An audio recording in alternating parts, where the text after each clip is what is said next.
We are the Matea Group of Keller Williams Realty. We enjoy the diverse communities that we serve and the lifestyle that Maine has to offer. We'll be talking all things real estate and Maine. Welcome to the Maine Real Estate Show. Welcome, everybody, to the Maine Real Estate Show. I'm Jeff Matea with the Matea Group at Keller Williams. My co-host, Harrison Smith. How you doing, Harrison? Good. How we doing, Jeff? Awesome. So we were on WGAN, closer to home radio show on Sundays, and we moved back from that, just had a more focus, and then we decided we want to do more on video. We had heard, right, if you're not on video, then you could be, out there and no one knows that you're there. Nothing against radio, but we wanted to bring this to video. So here we are, the Maine Real Estate Show, and looking forward to kicking things off.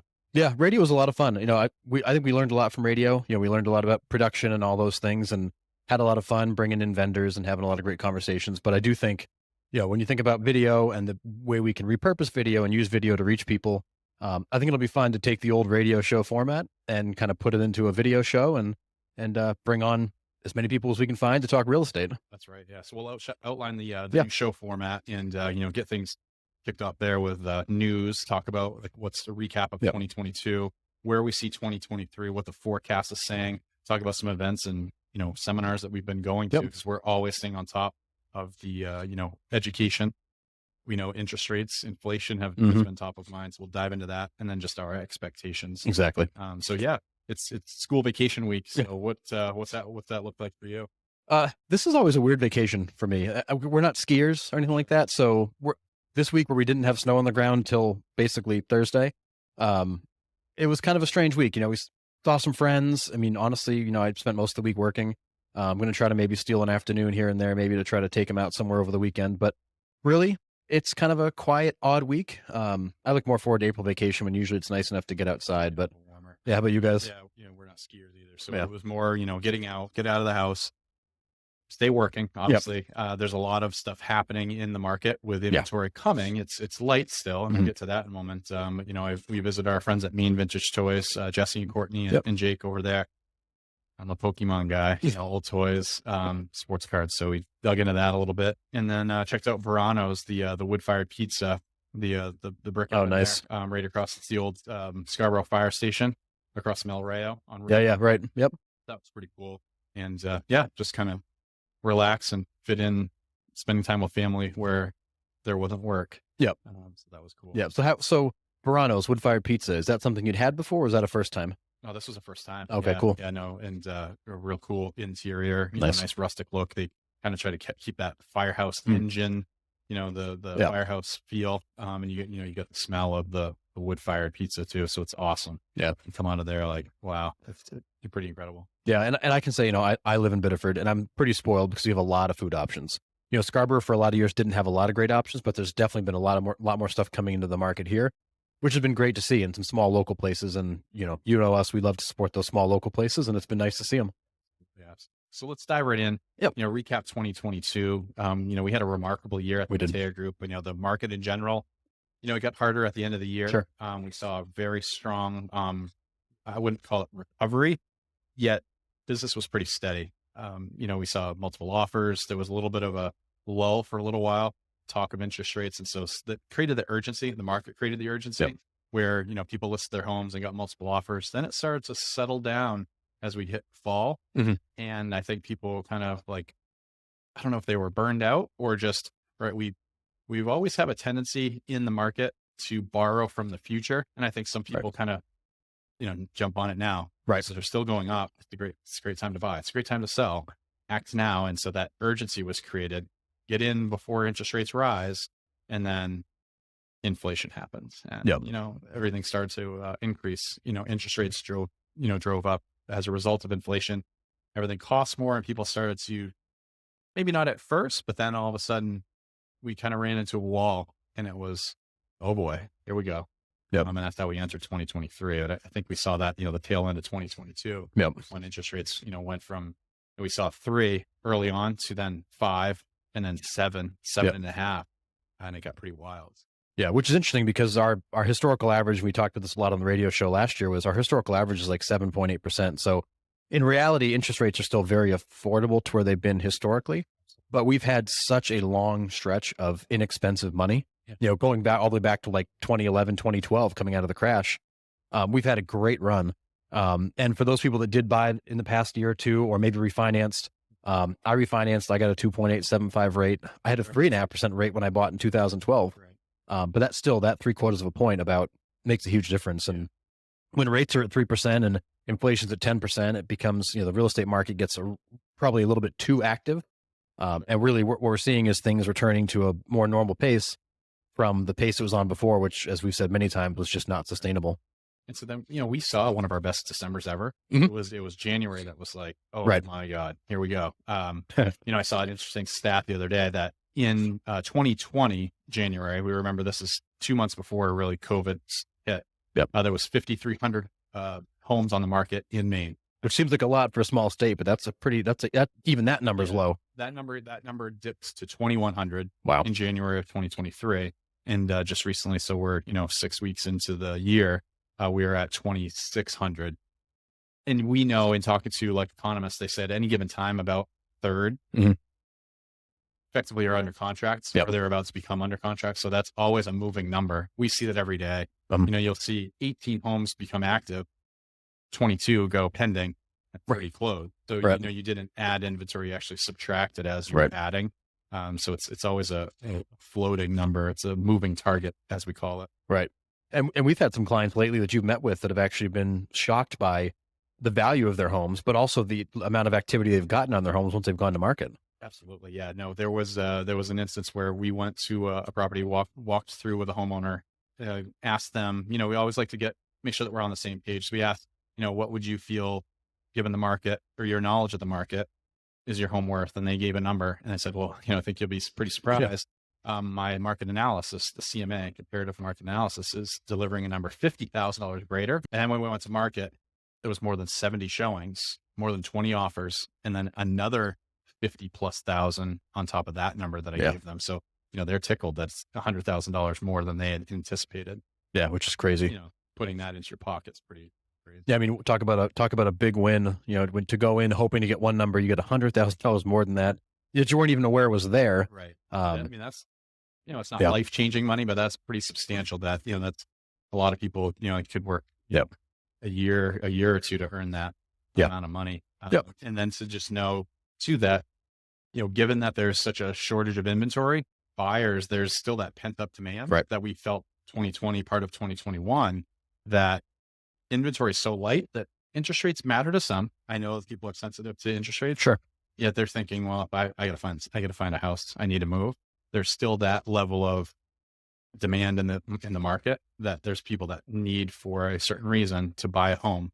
They're not just looking around and, trying to figure something out. They're acting. And so that's the key, is that there's sellers that don't realize their home's worth more. And if they were to put it on the market, there's buyers that would just move forward, maybe overlook some inspection items, maybe waive inspections still, and happily buy their home. And I don't think that they're aware of that. So we're looking to talk to more and more people to just help them realize and understand what their home's worth. That way, if they do need to make a change, it doesn't have to be tomorrow. Right. And I think that's the perception that some folks have, is they answer an ad or they respond and it's like, oh, the obligation, I've got to sign something. No, we offer just the opportunity to give you an idea at jeffsellsmaine.com what your home is worth. And then if you decide to sell 6 months, a year, even 5 years from now, obviously we revisit your home price, but it's just a point in time, and that's always changing. Yeah. And if you're listening and you've got questions about maybe what your home is worth or what that process looks like, you can always find us at 207-553-2605 or at jeffsellsmaine.com.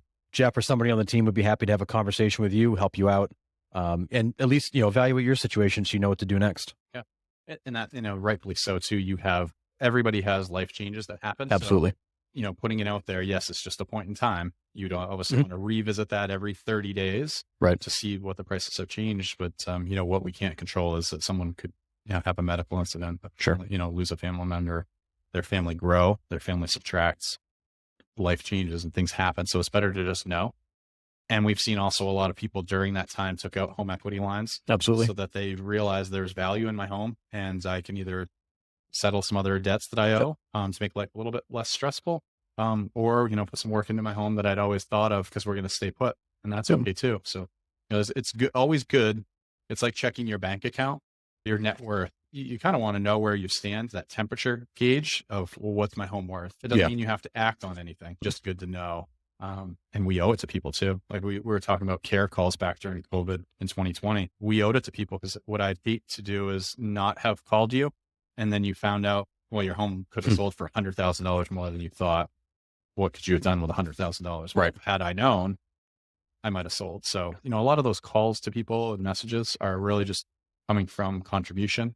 What can I give, such that if they ever have a need, they may think of us.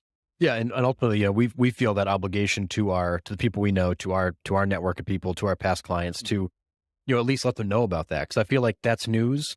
The value of your home is always something that you maybe kind of know, but we feel like that's news that we should be reporting, and we take that seriously. And having those conversations to say, did you know your home in this market might be worth X?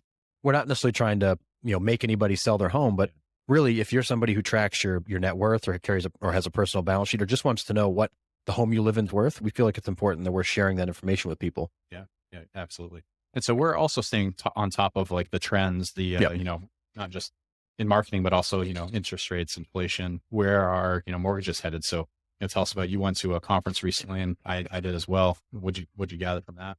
Yeah. So we had the benefit of hearing Barry Habib from MBS Highway talk at a recent event, and we were able to get some of the information he shared. And what we learned that I found interesting, and we've shared in a couple places with our team at least, is that every percentage increase in interest rates, you lose about 5 million buyers from the marketplace nationally. Yeah. So, when you go from 3 to 4, you lose 5 million, 4 to 5, you lose another 5 million.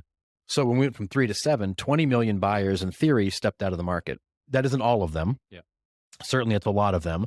And so we've had a lot of people we've been talking with lately that are like, well, now must be a terrible time to buy. And our response is, well, no, actually, it's not necessarily a terrible time to buy, because you've got less competition. And as much as we have grown to dislike this saying, you're going to marry the house and date the rate.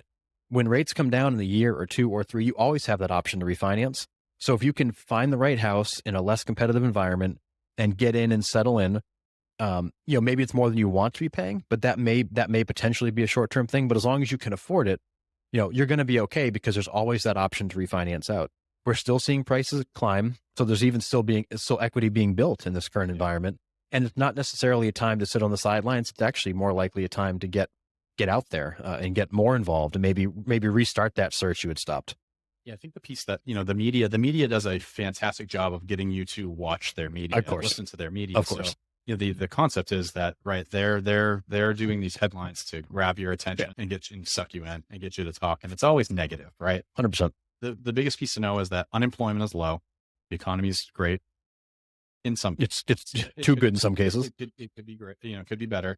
And there's still cash, there's still monetary items that are coming to, there's checks being written right here in the state of Maine to folks. And so cash is still coming into and you're encouraged as a consumer to spend that. Well, we just got a little too crazy in spending. And now the idea is that, right, the Fed is, picture a vacuum, is trying to suck back some of that money. So what do is they raise rates. So they're causing the cost to borrow and in everything, right, in interbank money as well, to cause people to like, I want to lend you money, but it's going to cost you more to do that. So I'm going to encourage you to save money. Correct. And I'm actually on deposit. You've seen like your savings account, instead of earning 0, and now maybe you can get 3, 4. I mean, there's CDs that are even 5% now. Yep. Of course, you get to carry them a little bit longer, but that's encouraged you to save, because we saw the savings rate completely drop. Right. And the credit debt rise. And it's actually pretty scary to think that, folks were given all this money and then they spent it and spent it and spent it. And then I think they're continuing to spend, but they're spending it on Visa, MasterCard, Amex. And I think that's going to catch up with us. But, people have a lot of equity in their home too. So I don't think there's that concern. And then there's, if people are waiting for interest rates to drop or home values to drop, they're going to be waiting a while. They will be. The demand is there such that prices are actually rising. We see the volume down. Well, yeah, less people are buying and selling homes. Correct. But they're paying more money for them. They are. And so the median sales prices are climbing in most metro areas, unless they saw like a huge appreciation, then they're pulling back a little bit. But here in Maine, we're not seeing that. We're seeing the steady rise, this decline, in that 3.5% year over year. But if we look back where we saw a dip and then a comeback, it's out of this world. Yeah. And not to belabor the point, but when you think about it, when you're in a low interest rate environment, there's very little incentive to save because, as you mentioned, you're getting paid nothing on the money you're saving. Right. So the tendency is to either spend it in something that's more consumption based, so vacation or whatever, Right. or it's to go invest in other areas. Well, over the last few years, the only place to invest that had good returns was real estate. So you actually made the demand in real estate and the issue we had in real estate worse because all of the institutional investment money was leaving the stock market and leaving the banks and going into real estate. So you had that additional push on real estate. And we've talked at length about the fact we've got massive supply issues around the country and in Maine too. I mean, in Maine's, we've been hit very hard. And the states even looked at things like LD 2003 to allow more density in accessory dwelling units to try to help that. But those fixes take years to actually take effect. So we're still in a super low inventory market. Even if demand drops, there's still not going to be enough supply to satisfy all the buyers. So we continue to dance that dance of not having enough. Yeah. And I'm actually concerned come May, June, July, I think we're going to see a report on CPI, the consumer price index. I think we're going to see that come in line because it's always a trailing 12 months. Right. We're going to see that in talking to Barry at MBS Highway is knowing, right, that's going to indicate where we are, where's inflation, and it's going to come down. Sure. And what happens when inflation comes down? Interest rates go down. Correct. We're going to see those back in the fives, I'm pretty certain. And there's already that pent up demand. There's going to be even more buyers entering the market. Like you said, another 5 million for every price. Yeah. So if we go from 7% to 5%, in theory, you're going to have 10 million more buyers come back into the market. There's only 2,600 single family or condo properties in the state of Maine available, right? Yeah. Which is crazy to think there's that so few. Yeah. And then just one last point there too is we get the question a lot, and we'll have Corey talk about it a little bit more at length next week. But when the Fed raises rates, it doesn't necessarily affect mortgage rates. Mortgage rates are priced into the future. They're expecting certain things. However, if you're somebody who is using a home equity line of credit or something like that, if you look at your home equity line of credit statement now versus 6 months ago, that rate has gone up. It's at least doubled. So what's scary in some ways is as the consumer spending and debt has climbed, if there's any of that's on variable lending facilities like a HELOC, that not only has the balance grown, but now the interest rate's grown. It's kind of a double whammy. So we have actually had some people that are looking at maybe just doing a straight up cash out refi to just pay that off permanently and move on. But for those of you that maybe have some variable rate interest rates on your debt, it's a good time to check and see what you're paying for that, because there may be a 6% or 7% mortgage rate may not be as bad as the 7 or 8% you're paying on something that's variable. Yeah, exactly. So you'd mentioned the next show. So we're going to have our state of the market show on the next episode. We'll have Corey Scott from Andy Mac Mortgage talk to us about where interest rates are, where they're headed, where we see the market, and what that looks like in that crystal ball that we all kind of cloudy right now. Yeah, what we see coming forward. Yeah, and this State of the Market show is a big hit when we were on the radio, because I think a lot of people right now are hearing reports and reading some headlines and seeing the news about what's going on in the marketplace, and we'd like to actually dive down below that and share what we're seeing and experiencing. We're in the marketplace every day. We're talking to clients every day. We're working with clients every day. We're seeing what's really happening day to day. The headlines are sometimes at least directionally correct. In some cases, they may be a little bit aggressive in terms of what they're trying to report. So it's good. Corey will be here to talk interest rates. How can borrowers be competitive? What kind of conversations he's having. You and I will talk about the environment for buyers and sellers, as well as some commercial. Yep. You were seeing the commercial market shift around quite a bit, and try to give the viewers and listeners a chance to understand what we're seeing day to day versus maybe just what you're reading in the local newspaper. Exactly. Yeah. And then we're going to showcase Maine, our one. Absolutely. We're going to, highlight a key area or a key product or service that we'll have right here on the table, and talk more about that real quick. But again, just give back to our state and, the local economy. 100%. Drive that. We'd love local businesses, as we'll always mention, a visit to, or, showcase them on future shows. And you can find more at jeffsellsmaine.com, as well as the Maine Real Estate Show.com. Correct. Yep. Or call us anytime, 207-553-2605 to, make suggestions for the show. And we'll have a bunch of future shows. So we're looking forward to, attracting that following and, getting some great folks on. Yeah. And please feel free to send us questions. We'd love to answer them on the air. If you have a question, that likely means other people have that same question, and we'd love to answer those and try to help people as much as we can. Because again, we're in this marketplace and this business every day. We're big community people. We love the areas that we're in. We love Maine. And we want to do everything we can to help the people of Maine and, with their real estate needs, but also in helping our community. Yeah. Yeah. So like we say, it's always a great day in the state of Maine.